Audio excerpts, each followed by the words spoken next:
el capítulo 3.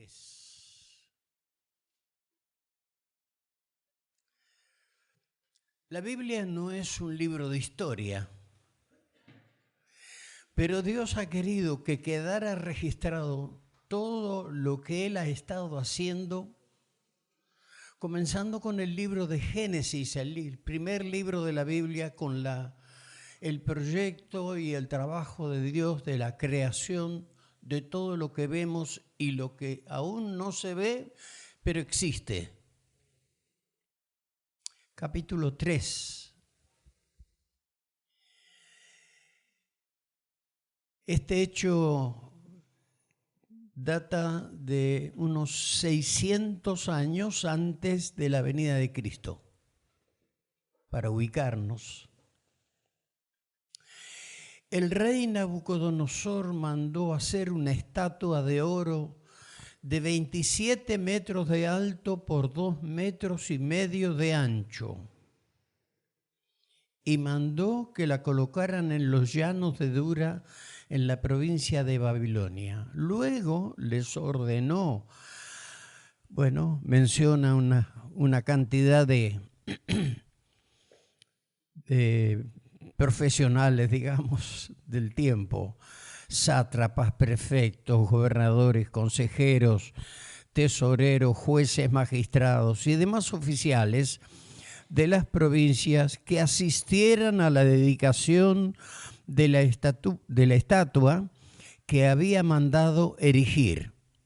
Para celebrar tal dedicación, todas estas personas que hemos mencionado se reunieron ante la estatua.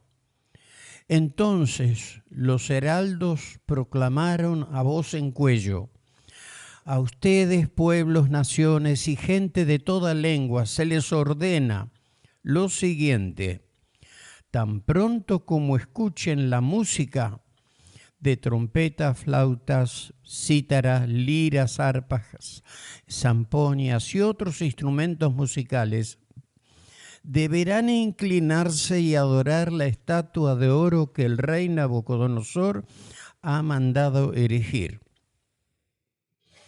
Todo el que no se incline ante ella ni la adore será arrojado de inmediato a un horno en llamas.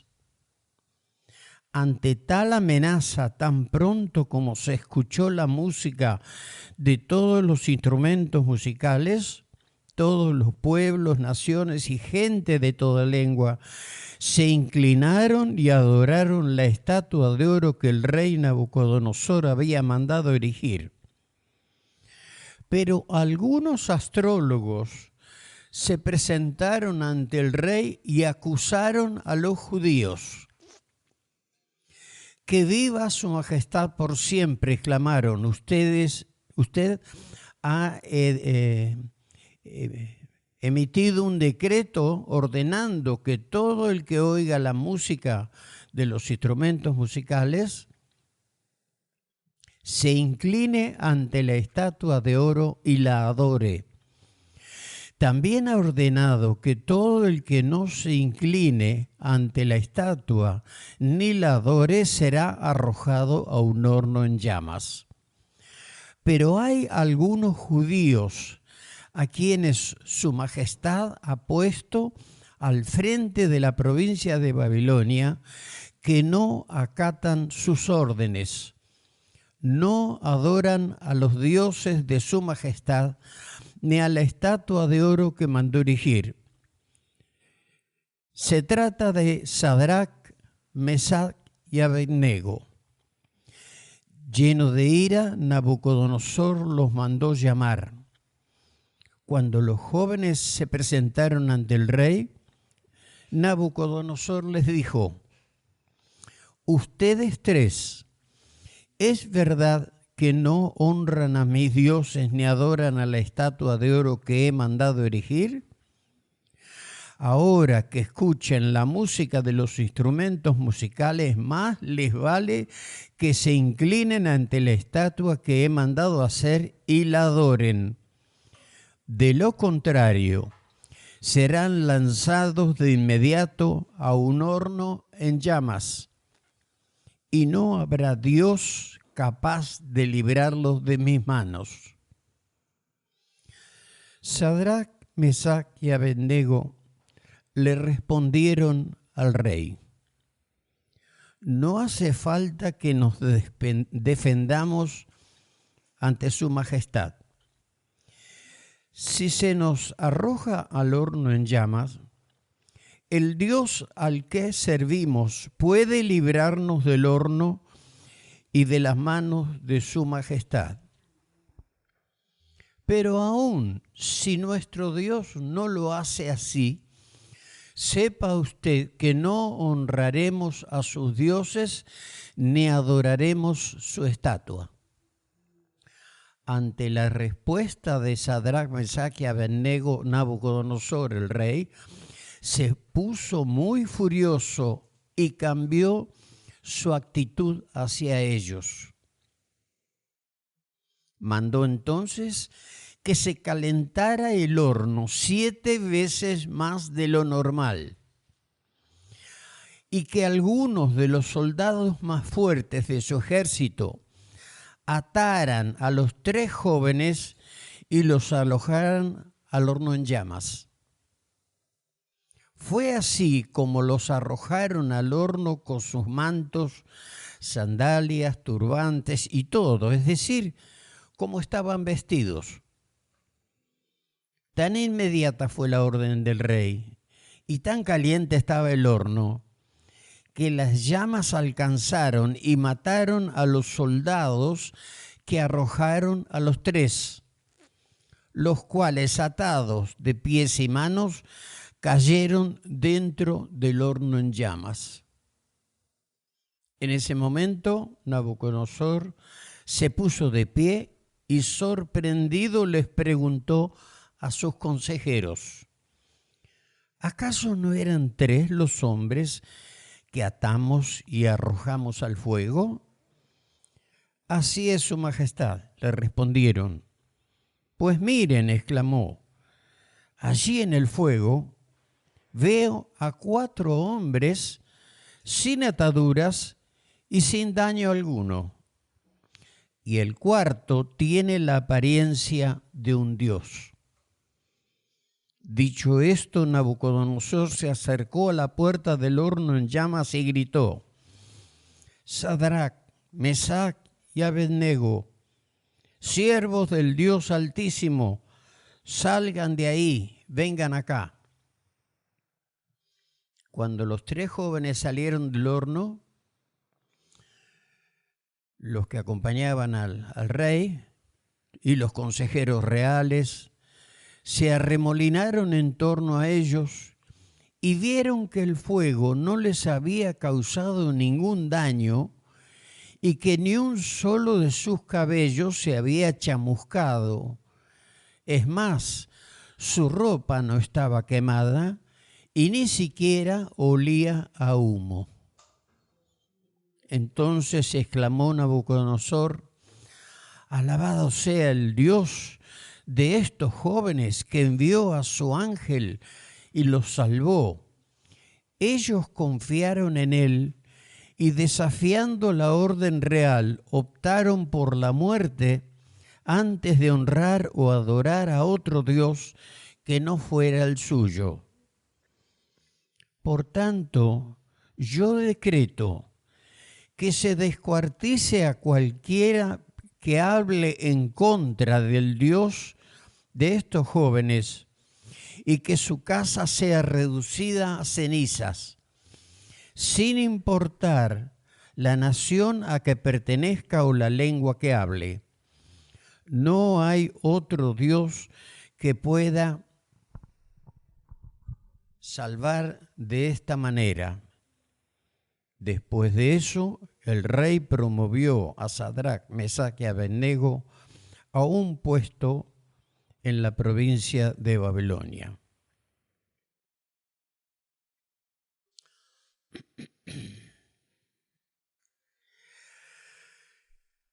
Qué cosa fuerte, ¿verdad? Un horno que lo hizo elevar 7 veces su temperatura, de tal manera que los mismos soldados que ataron y los tiraron adentro a estos 3 jóvenes, los quemó el calor, el fuego que salía.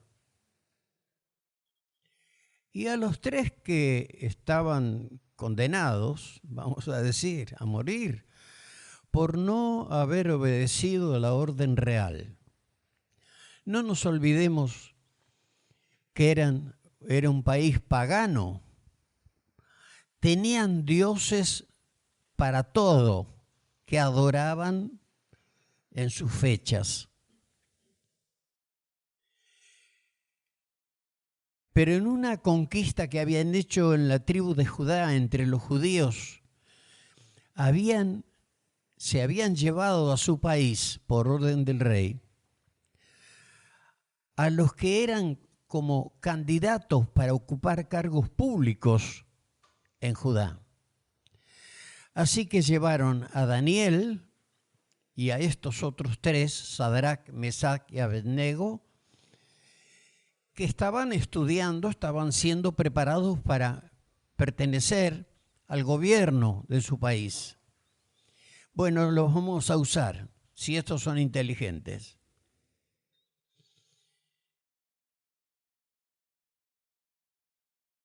No fue no vamos a aflojar. Una cuestión de principios. Eran judíos y era el pueblo que Dios había elegido para mostrar en ellos y a través de ellos sus planes, su amor y todo lo que Dios es. Lo que Dios ha tratado y trabajado a hacer siempre y lo sigue haciendo hoy día. Y hay quienes responden positivamente, entienden el mensaje, cuál es el motivo, la convocación, y bueno, apoyan y se identifican. Acá no había libertad. Era un gobierno bien fuerte y estaban acostumbrados a hacer pagar con la muerte, no menos, a todo aquel que no obedeciera. Estos 3 estaban en el programa de Nabucodonosor. Él los conocía. Por eso que en un momento dice, versículo 19, Nabucodonosor se puso furioso y cambió su actitud hacia ellos. Tenía un buen concepto, se llevaba bien con ellos, pero esto no lo iba a tolerar. La confianza que él les había dispensado y el trato y demás no iba a ser un freno, un impedimento para que su orden se cumpliera.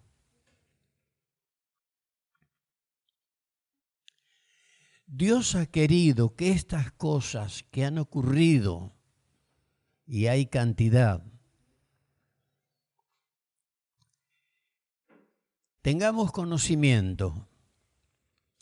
Es verdad que las historias contenidas en estos libros del Antiguo Testamento, y las maravillas y los milagros que Dios hacía en esa época también, aún a los niños yo la he escuchado de que tenía uso de razón.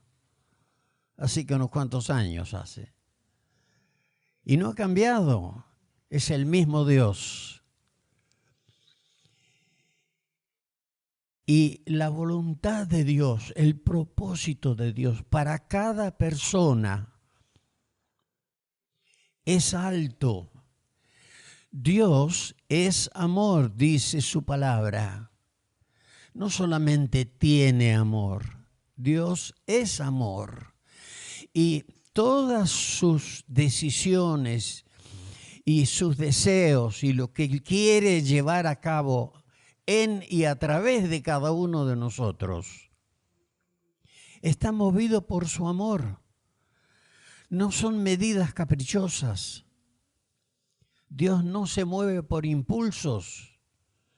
Dios se mueve por cómo es amor. Y claro, hay de esta palabra, de esta actitud, el amor, en el mundo que vivimos hoy, hay conceptos tan dispares, tan retorcidos, tan malos algunos, tan malintencionados.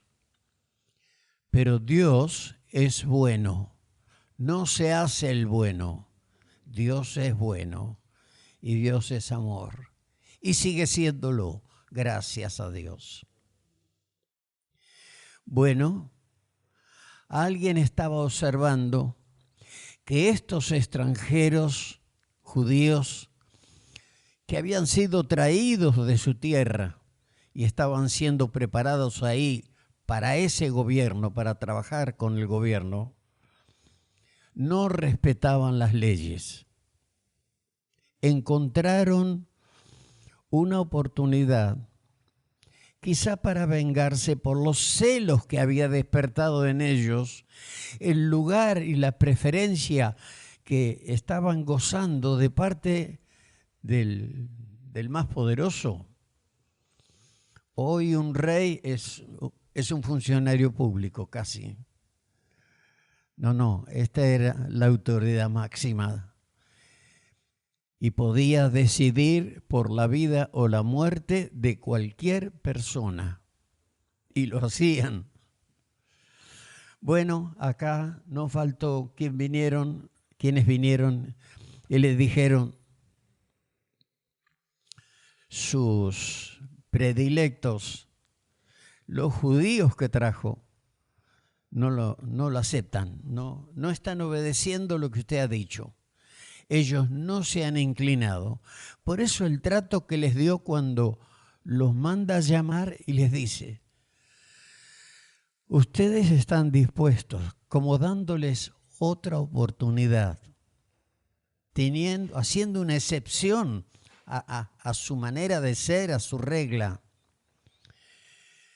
Vamos a hacer tocar la música y ustedes tienen la oportunidad para inclinarse y adorar mi estatua, una estatua de oro. Piense, 27 metros de altura, 2,5 metros de ancho. Lo que habrá costado eso, porque siempre el oro fue lo que más costó. Bueno, pero era el rey, él lo quiso hacer y lo hizo. Y la contestación que recibe el rey a la oferta, a la oportunidad que les da, versículo 16, no hace falta que nos defendamos ante su majestad. Como diciendo, esto no lo vamos a discutir. Esto es lo que somos y lo que hacemos. El Dios al que servimos puede librarnos del horno y de las manos de su majestad. Verso 18, pero aun si nuestro Dios no lo hace así, sepa que no honraremos sus dioses ni adoraremos su estatua.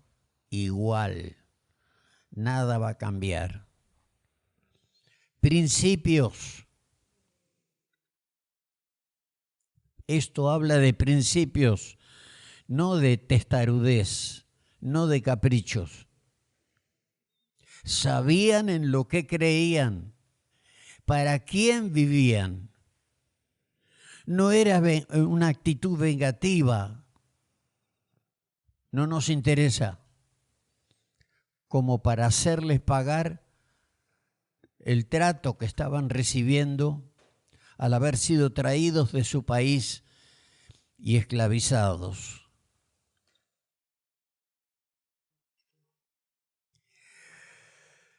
¿Dónde figura Dios en mi vida? ¿Y en la tuya o en la suya? ¿Existe? ¿Es un nombre suelto? ¿Es un nombre más?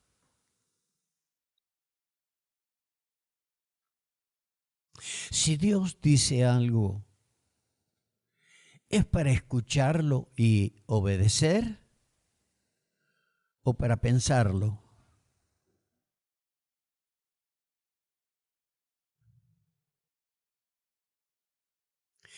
Eso nos da la pauta de cómo vivimos, para quién vivimos, cuál es nuestra razón de ser.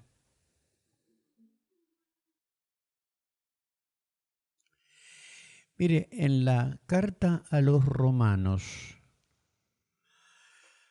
hay unas palabras que escribiera el apóstol Pablo, capítulo 15.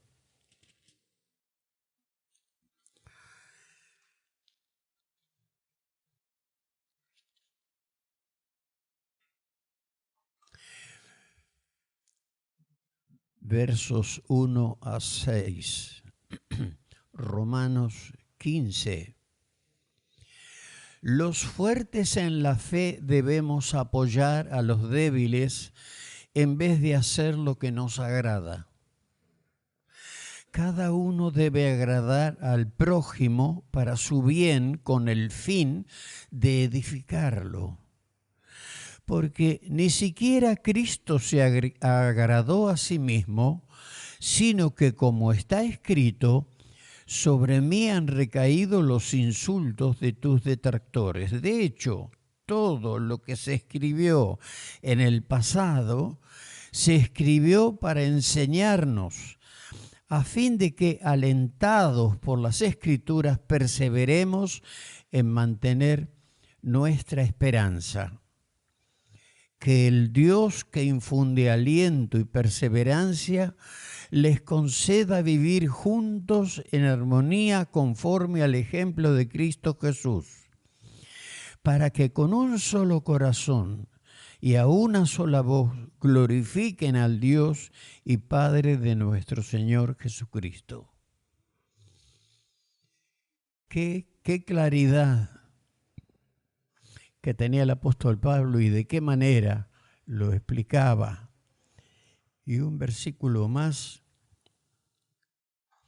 el versículo 13, que el Dios de la esperanza los llene de toda alegría y paz a ustedes que creen en Él, para que rebosen de esperanza por el poder del Espíritu Santo.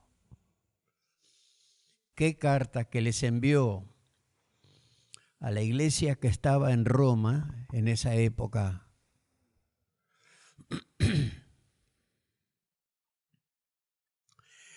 El Señor reconoce la fe real de cada uno.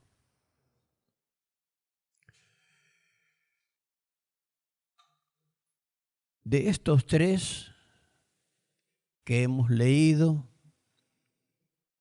y de cada uno de nosotros, la fe no es un patrimonio, no es propiedad personal. Es algo, una virtud, una bendición que Dios nos ha dado para ayudarnos a creer en Él. Por naturaleza hay indiferencia hacia todo lo que tiene olor a poder o autoridad. Dios lo sabe, pero el Señor nos ayuda y trae fe a cada corazón, a cada persona, para que pueda creer y pueda experimentar lo que Él dice, que es verdad, que lo que Él ha decidido es para el bien de cada uno. ¿Qué lograron con su actitud estos tres jóvenes? En realidad eran cuatro. Falta el que lleva el título del libro, Daniel, que era como el jefe entre ellos. En esta oportunidad se ve que no hay ninguna razón para que no estuviera, pero él decidió no estar. Así que los tres se tuvieron que arreglar solos. Ahora, ¿qué estaban buscando? Obedecer a Dios es mejor que hacerse los buenos.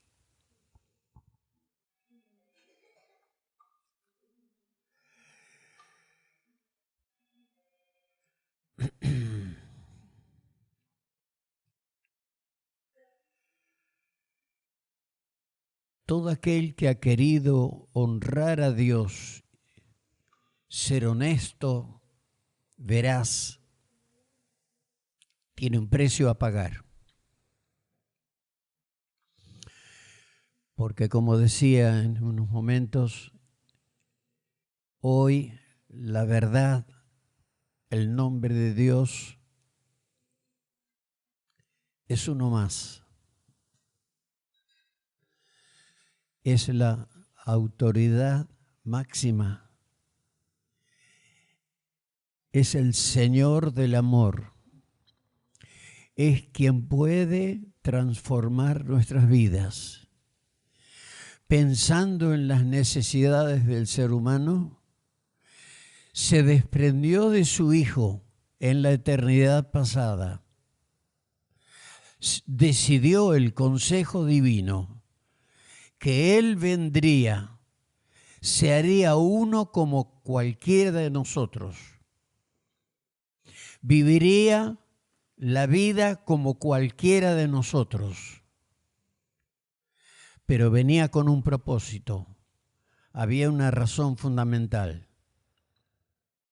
Él ofrecería su vida a favor de todo el que quisiera acogerse a la virtud de su sacrificio, de su muerte.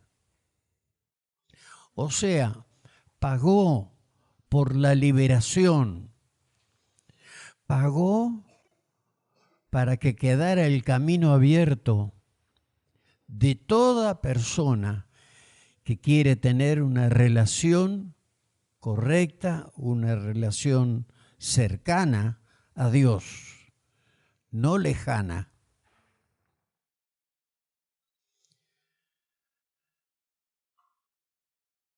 Gracias a Dios que nos ha dejado su palabra y tenemos situaciones que han vivido otros en otro tiempo, pero que también en algún momento de su vida decidieron honrar a Dios, identificarse con Dios, pese, cueste lo que cueste.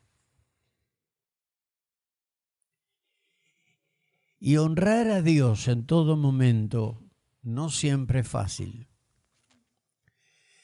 Pero no estamos para lo fácil ni para lo difícil, para lo que venga. Dios nos ha dado la fe suficiente para poder enfrentar cada día de otra manera que aquellos que solamente conocen lo que pueden por sí mismos. Es una oportunidad, una bendición de parte de Dios tan grande ser asistidos por Él. Jesucristo estuvo en la tierra y luego de su sacrificio a favor de nuestra liberación, se despidió del grupo que él había formado, que convivieron con él durante algo más de 3 años, aprendieron de él y ellos extenderían el reino de Dios a continuación cuando él faltara. Pero en su despedida, mientras dice la Escritura, la Biblia, que mientras ellos estaban viendo cómo Jesús ascendía, ¿cómo ascendía? Bueno, subía. Pongámosle el nombre que nos resulte más fácil, pero subía. Vinieron unos ángeles y los discípulos que se quedaron ahí mirando como congelados. ¡Ay!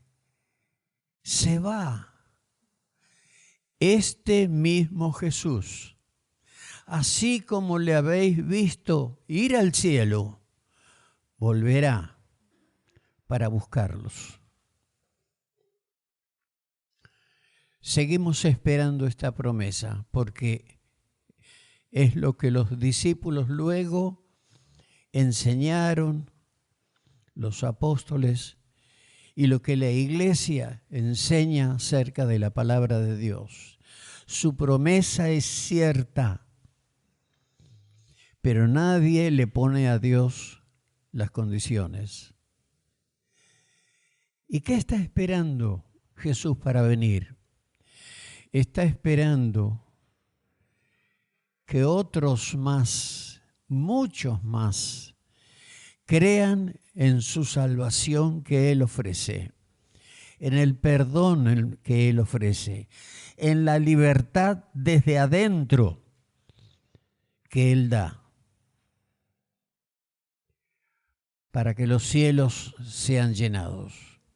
Les había dicho, yo me voy, pero voy a preparar lugar para ustedes, porque quiero que donde yo esté, ustedes también estén conmigo. Es la esperanza cierta que nos alienta, que nos anima cada día. ¿Vendrá de día, vendrá de noche? No sabemos, pero vendrá. Y vivir con esta esperanza no es una ilusión vana, es una ilusión o es una esperanza cierta en palabras de alguien que nunca mintió, no tenía necesidad de mentir. Una expresión rara, ¿no? En el mundo en que vivimos. Se puede vivir sin mentir. Se puede vivir, y los hijos de Dios que somos, podemos vivir de parte de la verdad, diciendo la verdad, de acuerdo al precio que tenga según la ocasión. Pero no interesa, es la verdad de Dios, porque a cada verdad que digamos tenemos el respaldo de Dios. Dios es un Dios de verdad. Muchas gracias por la realidad del reino del cual formamos parte. No somos un círculo cerrado de puertas abiertas para que todo aquel que quiera entrar en el reino de Dios, reconociendo su necesidad de esa obra redentora de Jesús, sea renovado y reciba una nueva vida, como la que tenemos cada uno de los que hemos creído en Él. Que Dios nos acompañe en este día.